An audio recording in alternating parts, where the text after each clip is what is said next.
අ, ප්‍රතිඵල ලේඛනයේ පැහැදිලිවම තියෙනවා දකුණු අස පැත්තේ ඒ මට්ටම පැහැදිලිවම තියෙනවා. මෙන්න මේ වගේ ප්‍රතිඵල ලේඛනයක්. දැන් මෙවර ඊසරේ ඉඳන් මේක ලබා දීලා තියෙනවා. ශ්‍රී ලංකා විභාග දෙපාර්තමේන්තුවේ ඩිජිටල් කරන වැඩසටහන යටතේ ඔබ දන්නවා රජයේ ප්‍රතිපත්තියේ තමයි මේ ඩිජිටල් කරණය කියන එක.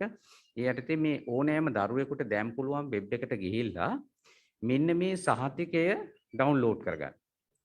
මේ සහතිකය මේ ප්‍රතිඵල ලේඛනය ඕනෑම තැනක පාවිච්චි කරන්න බලය තියෙනවා මේ. නැවත මුදල් ගෙවා සහතිකයක් ලබා ගැනීම අවශ්‍ය වෙන්නේ නැහැ. යම්කිසි පාසලකට ඇතුළත් වෙනවා නම් ඒ සඳහාත් මේක පාවිච්චි කරන්නට පුළුවන්. වෙනත් සම්මුඛ පරීක්ෂණ යන ආදියට මේ පාවිච්චි කරන්න පුළුවන්. එතකොට ඕනෑම කෙනෙකුට මේ වෙබ් එකෙන් මේක ලබා ගන්න පුළුවන් මේ සහතිකය. ඒත් එකම අපේ වෙබ් එකේ තියෙනවා ප්‍රතිඵලයේ නිරීක්ෂණය කිරීම සඳහා අවස්ථාව ලබා දීලා තියෙනවා. මේ කාර්යයන් දෙකම කරන්න පුළුවන්. මම හිතන්නේ සමහර අය මේක දන්නේ නැති නිසා අපි හිටියා මේ යම්කිසි ප්‍රශ්න තියෙනවා නම් ඒවා සඳහා උත්තර දෙන්න ආපහු ලොකුම ප්‍රශ්නේ තමයි තමන්ගේ විභාග අංකය මතක නැහැ කියන එක.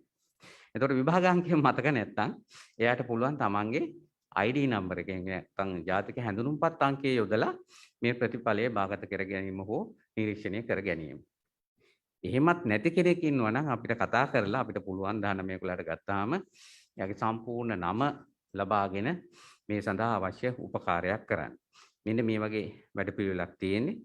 ඒතකොට ඉදිරියේදී අපි මේත් එක්කම සෑම විදුහල්පතිවරයෙකුටම සෑම කලාප අධ්‍යාපන අධ්‍යක්ෂකවරයෙකුටම ඒ වගේම පළාත් අධ්‍යාපන අධ්‍යක්ෂකවරයෙකුටම මාර්ගගත ක්‍රමයේ ඔස්සේ ඒ ප්‍රතිඵල ලේඛන ලබා ගන්නත් පුළුවන් නිරීක්ෂණය කරන්නත් පුළුවන්. එතකොට ඒගොල්ලන්ට පාවිච්චි කරන්න තියෙන විදුහල්පතිතුමන්ට අර අයදුම් පත්‍ර එවන කොට අපි දීලා තියෙනවා පරිශීලක නාමය සහ මුරපදය. ඒ කියන්නේ යූසර් නේම් එකයි පාස්වර්ඩ් එකයි. ඒක පාවිච්චි කරලා මේ ප්‍රතිඵලය ලබා ගන්නට පුළුවන්. ඊට පස්සේ තමන්ගේ පාසලේ විශ්ලේෂණ යන ආදියත් කරගන්න පුළුවන්. එවැනි පහසුකමක් අපි මේ වෙනකොට ලබා දීලා තිනවා. ඒත් එක්කම අපි මේ සහතිකයට අමතරව යම්කිසි කෙනෙකුට විදේශයකට හෝ වෙනත් තැනකට පාවිච්චි කරන්න අවශ්‍ය වෙනවා නම් සහතික නිකුත් කිරීම මාර්ගගත ක්‍රමයේ ඔස්සේ ආරම්භ වෙනවා.